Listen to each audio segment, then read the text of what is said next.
So in order to take down the shield generator and the MC-75, there's a really simple movement technique that you need to understand. That is how to cancel your momentum while you are drifting. So normally, you hear all the time about how you put your powered weapons, hold your drift, but then you can't stop, right? So what you need to do in order to get a good mosquito on the shield gen is put your power to engines and then stop drifting, and you'll land right on top of it.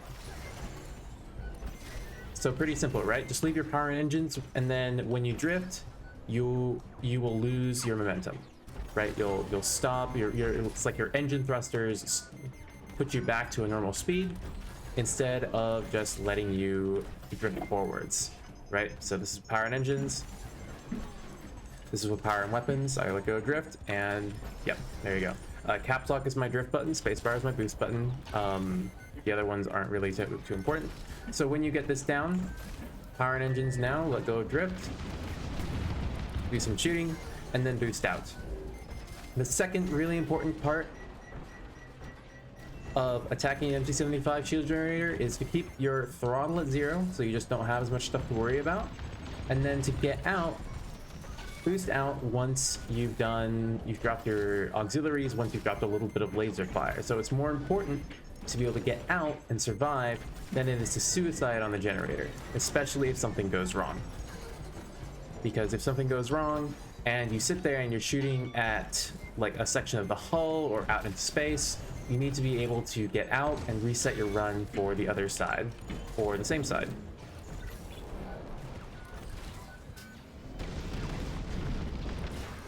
And as you can see, I can do many runs, and no, I have a lot of energy surplus, so this is something you can totally do pre-patch or post-patch, even though I'm doing this on practice mode right now. Able to do so many runs because I'm getting in and out and in and out. Even though that was a little sloppy, I'm still at least 25% HP, and I managed to take down both shield generators, not just one.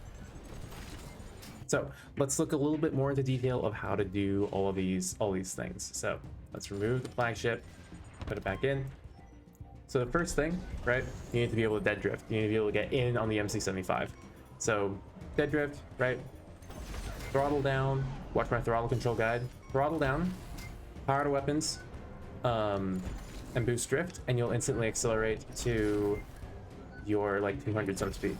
And then you can just boost gas spin. The simplest way to get in is to boost gas spin, and this makes sure you maintain your energy. It works every single time, it works all the time. Just make sure your timing's good, and you can get in and you'll have an average speed of about 180, right? So pretty straightforward. And you can just do something simple like this soft barrel roll that I'm doing, and then once you're in here, put your power to engines, look at the gen, mess it up, it's okay. Go back to, if you get caught by a Proctobine, boost skip above the MC-75 and then go back down. Power to engines to stop. Fire my munitions.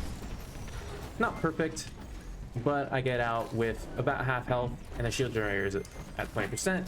Pretty simple to take another run and take it down. Oh, 2%, no. And try again. There it is. It's totally okay, by the way, to finish it off in one run if no one's shooting at you, but by resetting and flying back around, people will lose you and you'll have another shot at the gen without people looking straight at you. Oh, ooh, made it through. So, other things to keep in mind for like on the approach, set your throttle to 0 pretty early. I set my throttle to 0 all the way back out at around 1,500 meters away from the generator. That way I don't have to worry about it when I get in. So set your throttle to 0. And my power is already in engines. You can just leave your power to engines instead of switching it around when gasping, but too, by the way. So if I just boost gas with my power and engines, I'll average a speed of like 160 instead of 180. But it's not the end of the world, and I'll still have plenty of energy regen, and if you ever run out, just shut back to engines, it's okay.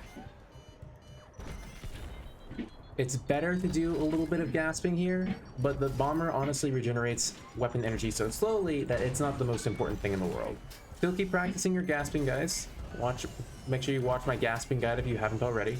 All the stuff in it still applies post-patch, even though it has been nerfed somewhat. And as for your auxiliaries, don't worry about those when you first start practicing in practice mode too much. It's pretty much as simple as pressing each of the 2 aux buttons as soon as you're in. The more important thing movement-wise is make sure that your timing on ending your drift is good. So you should already have power in engines by around, I start leaving it in engines by around 700 meters away from the shield generator. So throttle is 0, 1500 at 700. Okay, powers and engines. As you enter the shields around 300 meters, you let go of your drift. All right, one more time. I need to get farther away. If you get caught by the tractor beam, boost skip above the MC-75. So 1500 meters, throttle 0, 700 meters, power and engines, 300 meters, let go of drift. Whoop, maybe a little early there. Yeah, that works. 250, 300 meters, you let go of your drift. Just right before you enter shields, like a half second before you enter the shields. And we'll do that again on the other side here. And on the TIE Bomber, any combination of auxiliaries works. So this is 400 meters, and about 200 meters away, let go of the drift. Quick note, multi-locks do 2700 damage. That's almost as much as Mean Beam when you fire them. Very strong auxiliary for taking down these gens. You don't need to take any special loadouts in, just your normal farming build is just fine. Your rotary cannon, this guy, does about as much damage per second as a Mean Beam. I start charging my rotary cannon when I go in at about the same time as, just come back in here. I start charging my rotary cannon at about the same time that I keep my power and engines, and you can just shoot it. It's very, very, very strong. So power and engines, and just start shooting it. Let go around 250. And I forgot to shunt the weapons, no big deal. Quick note on the shunt the weapons. You can shunt the weapons probably right when you get on top of it. Right when you get, like after you get under the shields. So let's do a quick review of all the things that you're doing in order to do this run. So 1500, throttle 0, start boost gasping in. Probably start boost gasping around 2000, whatever. Around 700, power and engines. 250, let go of your drift and shunt the weapons once you're inside. And then as soon as you start taking some heat, or after a couple of seconds, after you release your munitions, to start boost gasping around the back. Wait for your auxiliaries to come off of cooldown. Shunt the engines if you need to. Just doing something like this is really, really, really helpful. My auxiliaries are back up, so you can go to the other side. Do one boost drift in, power to engines, let go of your drift. Throttle should be 0 this whole time. It should be pretty easy just to sit there and do some damage. Or if the both generators are already down, you can just do a nice little barrel roll back home with boost gasping, and you should make it out just fine. Shut the engines when you need it, but the most important thing is steady, steady boost gasping. Steady, steady boost gasping. Now, I'm going to do a quick showcase of what this can look like with a TIE Defender and a TIE Fighter. So let's go ahead and remove the flagship again. So on a TIE Fighter, one loadout that was pretty popular for a long time, I used this in comp back in the original Operation Ace. Not the original, but the original Operation Ace Open. Is Concussion Missile and Piercing Torpedo. You drift kind of perpendicular towards the shield generator. You get in, you fire a conch missile. I forgot to mention the step where you fire the piercing torpedo. You drift perpendicular-ish or away in order to lock on to the piercing torpedo. And the piercing torpedo hits for about a third. Conch missile hits for about a sixth. And then the burst lasers can add another, I think it's about 8% or so for every single burst laser shot that lands. let go of your torque at around 700, 700, 600. It needs to be more than 500. It's very particular about that, but you can do it around 700 and 600 and 700 and that works fine. Make sure you're boosting while you fire your torpedo. That'll make the speed higher. And the other technique I'm doing here is I'm shunt charging, so boost, drift, shunt to weapons while power is in weapons. Boost, drift, shunt to weapons while power is in weapons, shunt to engines. And you don't actually have to worry too much about power management here. As you can see, you can just maintain power just by doing this. And so if I just shunt to engines, you just want to make sure that you still put power in engines when you get in.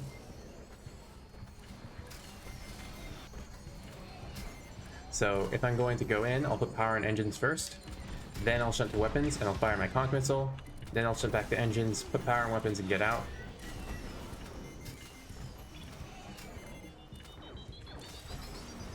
So it's a little bit weird, a little bit complicated. You can also just boost gasp. If you want to grab a jet engine on a TIE fighter and you want to just practice your boost gasping because shunt charging is a little weird, then that's okay too. TIE fighter is a lot of fun.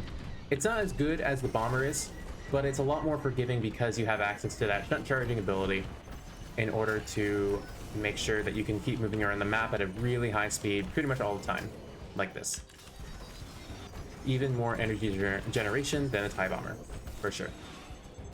Not as much damage, but still very solid. Now, last one is the Defender. So the TIE Defender, its biggest strength is its absurd speed. So you really, really want to make sure your engines are charged up as much as possible. Oh, I removed the flagship. There we go. You really want to make sure your engines are charged up as much as possible. Your options for auxiliaries are clusters and concussions for destroying the shield generator. Now, when you're using the concussions on the shield generator, you have this issue where when you get close, see, I'm only looked away from it, the shield generator about a little bit. I fired lasers at it. It still hit the generator, but my cluster missiles stopped locking onto that. So the way cluster missiles work is if you're not looking at the very center of it, it won't keep the lock on. It needs to be roughly the center, and it kind of changes depending on your distance. So how do you get around that? You target the entire MC-75, and you just do your best to get right on top of the shield generator, and then you boost out. Use your advanced power systems in order to get your shields back. You can use clusters as well. Advanced power systems are super strong though, so I recommend those. And that shield generator after one run is down from 92% to 55% just from those clusters. And so you just do a lot of looping around. Fire 3 or 4 clusters, doesn't matter too much, and just do a lot of quick runs. It's really hard for people to stop these, especially when you have extra shields from APS.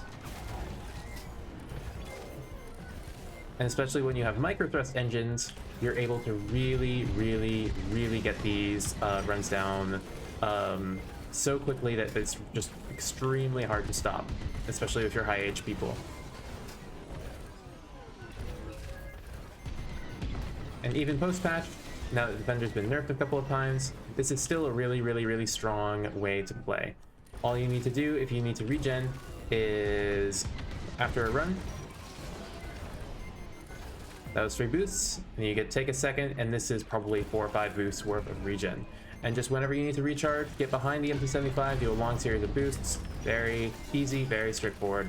And then whenever the shields are down, whenever the shields are down, you're able to just go back to doing like loops around the tail. There we go. Fire off 3 or 4 cluster missiles. Doesn't really matter if you don't get the 4th one off. Make sure you always APS the shields. APS the shields super good. And you just do loops like this, and at most levels this is just really hard to stop. All you have to do is pull up, do a couple of boosts with power to weapons, with power to shields, put power to engines, do a few shooty, put power to weapons, do a few boosts around, power to weapons boost, pull up, now more shooty, watch out for the destroyed hull sections. If you see any, just adjust slightly to the side, like this. Use those beam locking, not really too important, and we are in a good spot. Obviously target weak points if you see them. And that is how That is how you do it. That is how you destroy MC-75 shield gens with basically any Imperial ship. You can do the same on TIE Interceptor too. I didn't show it because it's not particularly strong. I'll note real quick, like the flagship, the damage to a flagship with TIE Interceptor is just really low. So like, if even with overcharged lasers, like it's as good as a mean beam or like one rotary, but it's not enough to really justify sitting here.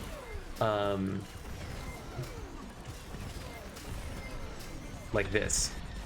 Like you're shooting, and then I managed to get like 30% on it, right? That amount of time, a bomber would have killed it, right? So like, you can do it. If you have to do it, and you because you have an opportunity, you can. I don't recommend it. It's just very risky. You're the squishiest ship in the game. Your goal should be more so to stop enemy AI farm than it is to focus down these shield gens. Now let's do really quickly, we'll look at the loadouts because... Okay, so for the TIE Bomber, it was just standard, very standard AI farm build, very standard, like all around, super strong. I never switch off of this in comp. Rotary cannon, multi-lock missile, Goliath missile, chaff particles, reinforced hull, jet engine. It's not the biggest damage loadout ever, but it means I never have to switch ships. And it's plenty good enough in order to quickly beam down a shield gen. We didn't go over bombs. Bombs are also strong. Bombs are their own category a little bit. For TIE Fighter, burst cannon, concussion missile, piercing torpedo, chaff particles, reinforced hull, and microthrust engine. You can take repair instead of piercing torpedoes or instead of the concussion missiles. Very, very, very solid. And the microthrust engine is because of the turn rate is very good, and you're usually just shunt charging everywhere and boosting and drifting anyway. Reinforced hull on both of these is because you don't really need the extra maneuverability. It's more important to be able to tank a few extra shots while you're in, because you don't really have a strong way to regenerate HP. And again, the maneuverability on both of these ships is just already so high. It's very, very strong. On the TIE Defender, I use burst cannon, cluster missiles, APS, chaff particles, dampener hull, ray shield, and microthrust engine. Ray shield is because you almost never get hit by missiles, thanks to a combination of the TIE Defender's speed and the dampener hull's double lock-on time. Any ship that tries to lock on to a defender with dampener hull, or any ship with dampener hull, will take twice as long to lock on. So it's a very strong combination, makes your HP regen and your max HP quite high. Microthrust engine again because you're not really worried about top speed or acceleration normally, you're always drifting. Cluster missiles are the highest damage option for like a big burst. Concussion missiles are also quite strong, but clusters are more than a little bit better per clip, and so if you're looking for capture damage on like a second offense after the shields are down, I recommend a loadout like this. Burst cannons also faster charging, lower time on target needed to achieve the same amount of damage as standard lasers. Plus, there's no damage fall off, so you can fire burst cannons from far away and they'll do the same damage as up close, where standard lasers will do less damage up close. Thank you for watching, like and subscribe, and I will see you guys next time.